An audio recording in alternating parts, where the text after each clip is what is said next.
Jika Anda rindu kepada Rasulullah Shallallahu Alaihi Wasallam, maka Turki bisa menjadi obatnya. Istana Topkapi di kota Istanbul, Turki, menyimpan ratusan koleksi spesial peninggalan Islam. Dan yang paling istimewa adalah peninggalan Nabi Muhammad Shallallahu Alaihi Wasallam. Menariknya, Turki juga memiliki jejak peninggalan Nabi Ibrahim alaihi salam dan Nabi Ayub alaihi salam. Jejaknya ini tersebar dari Istanbul, Konya, hingga kota Şanlıurfa di bagian tenggara Turki. Dan malam ini kami akan mengajak Anda menjelajahi Turki, mencari jejak peninggalan di negara yang dikenal dengan sebutan Negeri Seribu Masjid ini.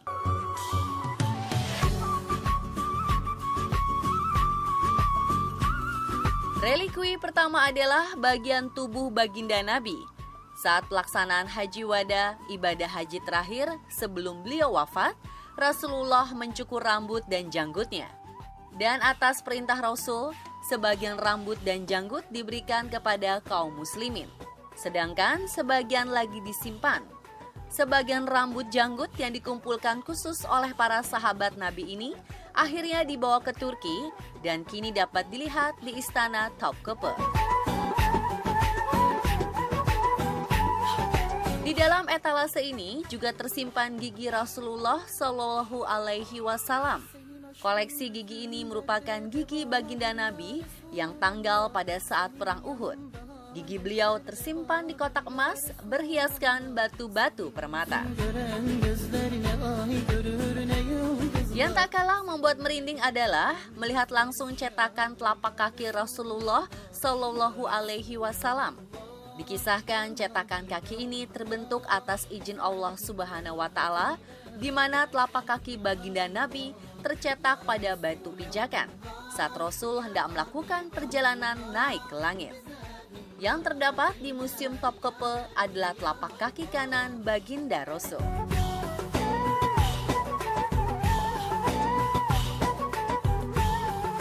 Di dalam etalase ini kita dapat melihat pedang Al-Maktur, pedang Rasulullah Shallallahu Alaihi Wasallam.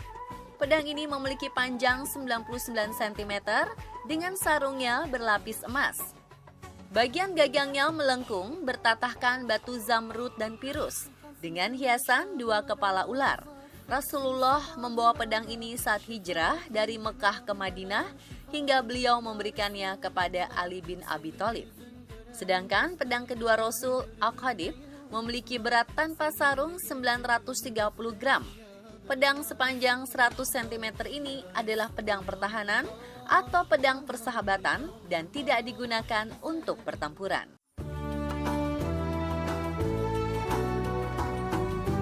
Di dalam etalase ini, kita bisa dapat melihat busur panah milik Rasulullah Shallallahu Alaihi Wasallam beserta kotaknya. Panjang busurnya mencapai 118 cm dengan berat 286 gram.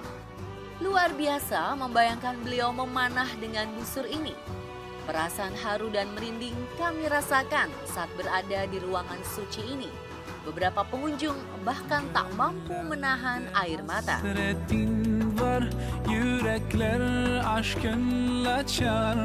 Dari Istanbul, tim On The Spot akan mengajak Anda ke kota para nabi, Şanlıurfa. Disebut sebagai kota para nabi, Şanlıurfa yang dekat dengan Suriah ini memiliki sejarah dengan beberapa nabi. Mulai dari sejarah kelahiran Nabi Ibrahim alaihi salam, kisah kesabaran Nabi Ayub alaihi salam, makam Nabi Ilyasa alaihi salam, hingga kisah handuk atau sapu tangan yang dikirimkan oleh Nabi Isa alaihi salam ke kota ini.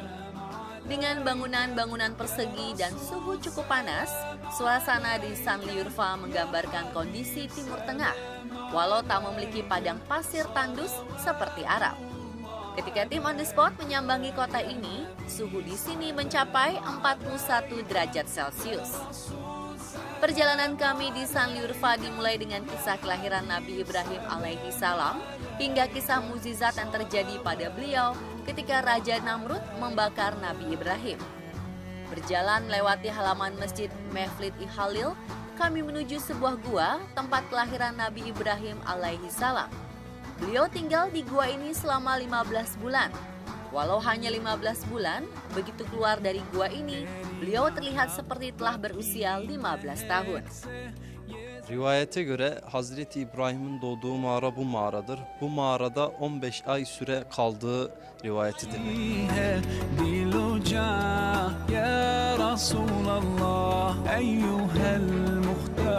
Di dalam gua ini, para peziarah bermunajat mendoakan Nabi.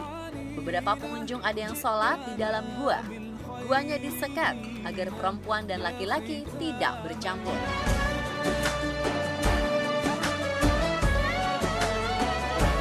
Pintu masuk guanya cukup kecil, hanya cukup untuk satu orang saja. Jadi kita harus bergantian dan sedikit merunduk ketika memasuki gua. Tiba di dalam gua, tergambar kondisi yang tidak terlalu luas. Masing-masing sisi hanya cukup untuk sekitar 10 orang saja. Di dalam gua terdapat mata air. Hampir setiap peziarah menyempatkan untuk meminum air ini. Sebagian lagi bahkan mewadahi dan membawa pulang airnya.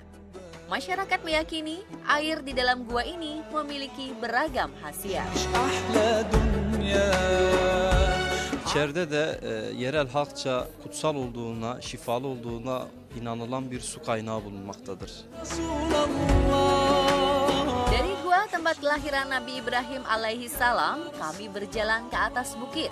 Dahulu tempat ini adalah benteng istana kerajaan. Tiket masuk ke tempat bersejarah ini 5 lira atau sekitar Rp24.000. Setibanya di atas bukit, kita akan melihat 2 buah tiang tinggi sekitar 6 meter menjulang dengan begitu gagah. Dikisahkan, dari kedua tiang inilah Raja Namrud melemparkan Nabi Ibrahim alaihi salam ke tempat pembakaran yang telah disiapkan di bawah bukit. Raja Namrud memerintahkan kaumnya untuk mendirikan sebuah bangunan tinggi untuk melempar Nabi agar semua rakyatnya mengetahui tentang peristiwa pembakaran ini. Dari sini kita dapat membayangkan bagaimana kejamnya Raja Namrud menghempaskan tubuh Nabi Ibrahim alaihi salam. Bak menggunakan ketapel raksasa diikatkan kedua tiang besar ini. Sementara kobaran api siap menyambut dan membakar tubuh Nabi. Dan tempat pembakaran Nabi Ibrahim alaihi salam ini dinamakan Balik Regol. Dikisahkan ketika Nabi Ibrahim alaihi salam di udara menuju kobaran api, malaikat Jibril datang dan bertanya kepada Ibrahim, apakah beliau membutuhkan bantuannya? Ibrahim kemudian menjawab, tidak. Aku hanya butuh bantuan dari Tuhanku. Bantuan Allah Subhanahu wa Ta'ala pun datang.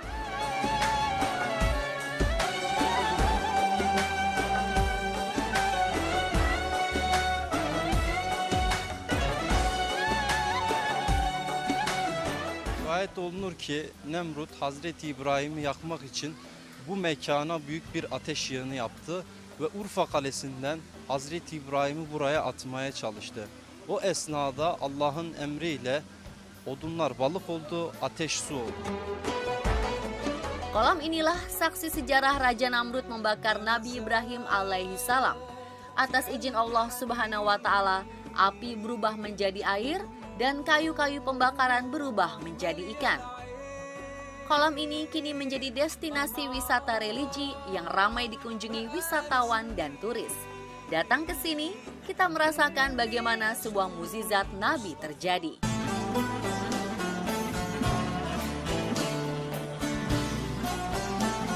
Perjalanan kami lanjutkan menuju Eyüp Gambes atau Nabi Ayub dalam bahasa Turki. Letaknya tak jauh dari pusat kota, hanya sekitar 20 menit perjalanan menggunakan transportasi bus umum. Tibalah kami di Hazreti Eyüp Gambes Sabir Makema atau Monumen Kebesaran Nabi Ayub. Disinilah gua kesabaran Nabi Ayub alaihi salam berada. Beliau menyendiri di gua ini selama 7 tahun dari kaumnya, bahkan istrinya sendiri. Gua ini kini terletak di dalam kawasan masjid dan tidak putus-putus dikunjungi orang. Pintu gua kediaman Nabi Ayub ini cukup kecil, hanya cukup untuk dilewati 1 orang saja. Ukuran guanya hanya sekitar 3 x 2 meter. Gua ini boleh dikunjungi dan gratis. Kami melihat para pengunjung memanjatkan doa dan beribadah di sini.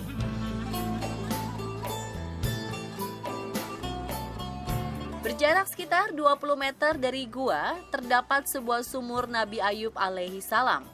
Sumur ini tercipta mirip seperti kisah sumur Zam-Zam. Ketika itu Allah Subhanahu wa Ta'ala memerintahkan Nabi Ayub alaihi salam untuk menghentakkan kakinya ke tanah, menyemburlah mata air. Beliau kemudian mandi dengan air ini. Atas izin Allah Subhanahu wa Ta'ala, air ini meluruhkan seluruh penyakit beliau. Nabi Ayub alaihi salam berlutut dan berdoa mengekspresikan rasa syukur kepada Allah Subhanahu wa Ta'ala. Air yang mengalir dari sumur ini dipercaya dapat menyembuhkan berbagai penyakit kulit. Air mujarab ini kemudian disebut sebagai sifasu atau air penyembuh. Pemerintah Turki menyalurkan air sumur melalui pipa sehingga para pengunjung bebas mengambil air dari sumur Nabi Ayub alaihi salam. Ada yang langsung meminumnya, membasuh wajah dengan air ini, atau mewadahi air untuk dibawa. Sudah menjadi tradisi untuk membawa pulang air mujarab ini sebagai oleh-oleh sepulang dari Urfa. Tradisi ini layaknya orang-orang yang membawa Zam-Zam dari Mekah. Dan pemirsa, itulah jejak peninggalan Nabi di negeri Turki. Semoga tayangan tadi menambah ilmu pengetahuan dan mengobati rindu kita kepada Nabi.